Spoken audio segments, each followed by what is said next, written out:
पूरा फोगाट फैमिली जो जिसको मोदी जी बोले थे कि हमारे परिवार का हिस्सा है, वो फोगाट फैमिली जो मोदी जी के खिलाफ कुछ बोलता नहीं था, आज ऐसा क्यों हो रहा है कि मोदी जी के समर्थकों को ही यहाँ पे जंतर मंतर पे आकर अपना न्याय मांगना पड़ रहा है। इसका मतलब यह है कि मोदी जी किसी के सगे नहीं है, वो सिर्फ सत्ता के सगे हैं।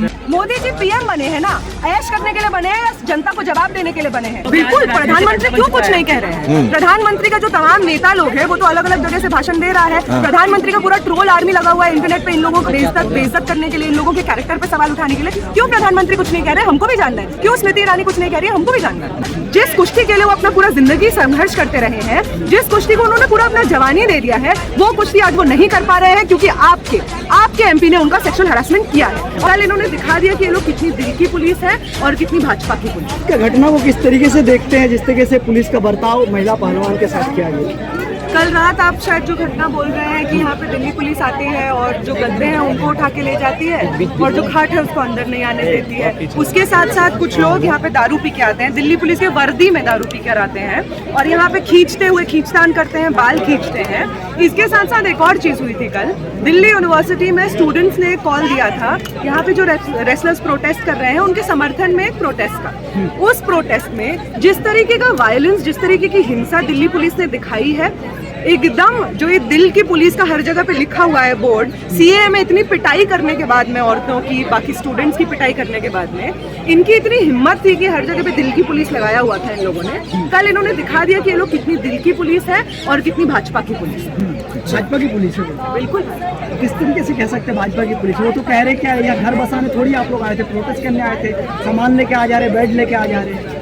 हम उनसे ये पूछना चाहेंगे कि प्रोटेस्ट कैसे होगा, किधर दिखेगा, कितना लोग बैठेगा, कितने समय से कितने समय तक चलेगा, इसका डेफिनेशन हमको बार बार समझाना वो लोग बंद करें। प्रोटेस्ट तब होता है जब जो तमाम मीडियम्स हैं, इंस्टीट्यूशंस हैं जो गारंटी करते हैं कि अगर आपके राइट्स का हनन होता है तो आप हमारे पास आ सकते हैं, हम आपको रिलीफ देंगे, जब वो फेल कर जाते हैं। यहाँ पे भी प्रोटेस्ट में इसलिए औरतें बैठी हुई हैं क्योंकि जनवरी में जब वो यहाँ पे आके बैठी थी और उनको जो झूठा आश्वासन दिया था उसके बाद कोई कार्रवाई नहीं हुई ब्रिजभूषण शरण के ऊपर, इसलिए मजबूरन उनको जंतर मंतर पे आके बैठना पड़ा। उन औरतों को जिनको कायदे से अभी ट्रेनिंग होना चाहिए, वो लोग ट्रेन कर रहे होने चाहिए अपने अलग अलग चैंपियनशिप्स के लिए, आराम से क्यों उनको यहाँ पे बैठना पड़ रहा है? क्या ये सवाल नहीं है? यहाँ पे रात में बैठी हुई है, घर क्यों बसा लिया, इसका क्या मतलब है? आप उनका घर तोड़ रहे हैं। जिस कुश्ती के लिए वो अपना पूरा जिंदगी संघर्ष करते रहे हैं, जिस कुश्ती को उन्होंने पूरा अपना जवानी दे दिया है, वो कुश्ती आज वो नहीं कर पा रहे हैं क्योंकि आपके एमपी ने उनका सेक्सुअल हरासमेंट किया है। और इस स्थिति में जहाँ घर बसाना पड़ेगा, जहाँ लोगों को बैठना पड़ेगा न्याय मांगने के लिए, वहाँ पे बैठे। शाहीन बाग में जो लोग बैठे थे वही लोग यहाँ भी आ गए हुए सारे। शाहीन बाग में जो लोग बैठे वो लोग यहाँ आ गए। टुकड़े टुकड़े गैंग का एंट्री हो चुका है। विनेश फोगाट तो उनका परिवार का हिस्सा थी कुछ समय पहले तक, वो भी टुकड़े टुकड़े गैंग में थी। राजनीतिक साजिश है, कांग्रेस का कुछ है नहीं, तो दीपेंद्र हुड्डा जो है कांग्रेस के नेता, उनकी पूरी बिसात बिछाई हुई है। हम तो कांग्रेस से नहीं है, हम लोग भी आपके खिलाफ है ना। विनेश फोगाट का पूरा फैमिली कांग्रेस से है जो आपके साथ थे कुछ समय पहले तक, आज वो आपका असलियत जान के आपके खिलाफ यहाँ पे खड़े हैं, आपके खिलाफ यहाँ पे प्रदर्शन कर रहे हैं। लेकिन ये तो कह रहे हैं ना कि प्रधानमंत्री के खिलाफ नहीं है। ब्रिजभूषण भी कह रहे हैं कि भाई प्रधानमंत्री अगर बोल देता हम इस्तीफा दे देंगे, अगर क्यों नहीं कह रहे प्रधानमंत्री? बिल्कुल, प्रधानमंत्री क्यों कुछ नहीं कह रहे हैं? प्रधानमंत्री का जो तमाम नेता लोग हैं वो तो अलग अलग जगह से भाषण दे रहा है। प्रधानमंत्री का पूरा ट्रोल आर्मी लगा हुआ है इंटरनेट पे इन लोगों को बेइज्जत करने के लिए, इन लोगों के कैरेक्टर पे सवाल उठाने के लिए। क्यों प्रधानमंत्री कुछ नहीं कह रहे? हमको भी जानना है। क्यों स्मृति ईरानी कुछ नहीं कह रही है? हमको भी जानना है। क्या लगता है आखिर क्या वजह है इसके पीछे? इसके पीछे वही वजह है जिस वजह से कुलदीप सेंगर के ऊपर इतना बीच बचाव का काम चलता है, जिसकी वजह से कठुआ में रैलियां निकाल दी जाती हैं रेपिस्टों के समर्थन में, जिसकी वजह से बिल्किस बानो के कन्विक्टेड रेपिस्ट और मास मर्डरर्स का पैर छुआ जाता है, उनको माला पहनाया जाता है। ये वही रीजन है। क्या 56 इंच जातियों की लड़ाई है ये, राजपूत और जाट?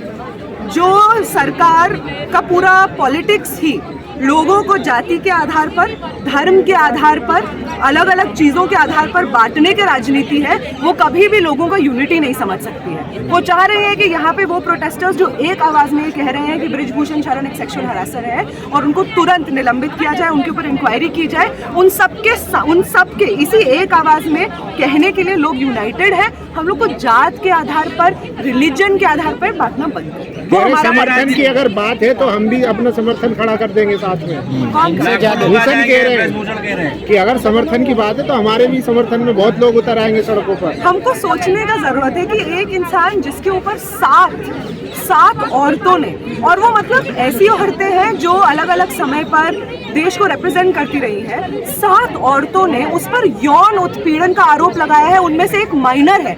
ऐसे इंसान को हिम्मत कैसे होती है कि वो डराने की कोशिश कर रहा है जो कंप्लेनेंट्स हैं उनको, ये कह रहा है कि तुम जो न्याय की डिमांड कर रहे हो उसके विरोध में हम लोग एक आंदोलन खड़ा कर देंगे। कौन है वो लोग जो इसको हिम्मत देते हैं? कौन है वो लोग जो बृजभूषण शरण, एक रेपिस्ट, एक जिसके ऊपर 40 के 40 केसेस हैं, ऐसे इंसान की हिम्मत कैसे होती है कि आज के दौर में जब महिला आंदोलन में इतना यौन उत्पीड़न के ऊपर इतना बातचीत होता है, यही सरकार बात करती है यौन उत्पीड़न के लिए, मोदी जी को जब मन करे वो आंसू बहा देते हैं, हिम्मत कैसे होती है बृजभूषण शरण की ये सब बोलने के लिए? कौन लोग हैं जो उसको ताकत देते हैं? लेकिन बृजभूषण शरण का एक वीडियो मेरे पास है जब वो एक रेसलर को स्टेज पर झापड़ मार रहे हैं, उसके बारे में क्या कहना है? लेकिन बृजभूषण कह रहे हैं कि ये जो पहलवान है संत नहीं है, ये एक इनमें से जेल में भी है। सर आप पे बहुत 40 मुकदमे हैं, आप भी संत नहीं है तो कह रहे हैं झूठ बोल रही है कि अगर कोई मेडल जीत जाता है तो इसका मतलब ये नहीं है झूठ बोलेगा। सब मोदी जी को बदनाम करने के लिए हो रहा है। क्या कह रहे ये प्रदर्शन जो है मोदी जी के खिलाफ है। मोदी जी को बदनाम करने के लिए। कि निशाना मेरे पे नहीं किसी और पे है निशाना। बदनाम कोई कब मतलब कैसे होता है? बदनाम कोई तब होता है जब सेक्सुअल हरासमेंट हुआ है ये आवाज उठती है, या सेक्सुअल हैरेसर्स को आप अपने पार्टी में, अपने पॉलिटिकल ऑर्गेनाइजेशन में जगह देते हैं, तब बदनाम होता है। आपको बदनामी का इतना डर है तो अपने पॉलिटिकल ऑर्गेनाइजेशन में जितने रेपिस्ट, मर्डरर, जेनोसाइड करने वाले, मुसलमानों की हत्या करने वाले लोग हैं उनको हटा दीजिए, नहीं होंगे बदनाम। लोग आपको शाबाशी देंगे कि आप तो स्टैंड ले रहे हैं, आप चाहते हैं कि एक बेहतर देश बने, लोग आपस में भाईचारे से रहे, ये लोग आपके बारे में कहेंगे, मत होने दीजिए। राजनीति कर रहे हैं, आगे चल के विधायकी का चुनाव लड़ेंगे हरियाणा में लोग। कौन? पहलवान लोग। राजनीति तो आप भी कर रहे हैं, आप क्यों नहीं हट जा रहे हो आपके ऊपर जब इतना सारा केस है? राजनीति करने का क्या मतलब है? जब किसी के मूलभूत अधिकारों का हनन होता है और वो अपने अधिकार मारने के लिए जाता है, उसको आप राजनीति कहेंगे? या वो इंसान जो कह रहा है कि अरे हम भी बांट देंगे, हम तो 2 हिस्सों में बांट देंगे, अपना आंदोलन खड़ा कर देंगे, हमारे पास बहुत सपोर्ट है, वो राजनीति कर रहा है? सेक्सुअल हरासमेंट काम करता है जब एक ताकतवर पुरुष के हाथ में अपने अंडर काम कर रही हर महिला का पूरा फ्यूचर होता है, पूरा जिंदगी होता है। ऐसे स्थिति में महिलाओं का उस आदमी के खिलाफ बोलना कितना मुश्किल होता है ये हमें समझना चाहिए। जितना सेक्सुअल हरासमेंट, रेप का केसेस आता है वो फैमिली के, उसमें से ज्यादातर केसेस फैमिली के अंडर आता है। मोदी जी कैसे हो गए?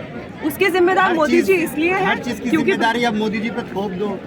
मोदी जी पीएम बने हैं ना, ऐश करने के लिए बने हैं या जनता को जवाब देने के लिए बने हैं? अगर उनके पार्टी से चुना हुआ एमपी एक सेक्सुअल हरासर है तो उस पर कौन इंक्वायरी करेगा, उस पर कौन एक्शन लेगा? हम लोग तो ले नहीं सकते, हमारे पॉलिटिकल पार्टी से तो है नहीं, मोदी जी को ही लेना पड़ेगा। स्मृति ईरानी कैसे दर्ज हुआ? यहाँ पे इतना बैठ के रोना पीटना करना पड़ा, कोर्ट में जाना पड़ा, तब जाके एफआईआर दर्ज हुआ। क्यों नहीं हुआ पहले एफआईआर दर्ज? क्या एक मूलभूत अधिकार नहीं है? कोई महिला के साथ अगर सेक्सुअल हरासमेंट होता है वो पुलिस के पास जाती है, क्यों दिल्ली पुलिस ने एफआईआर नहीं दर्ज किया जब पहली बार उनके साथ गए?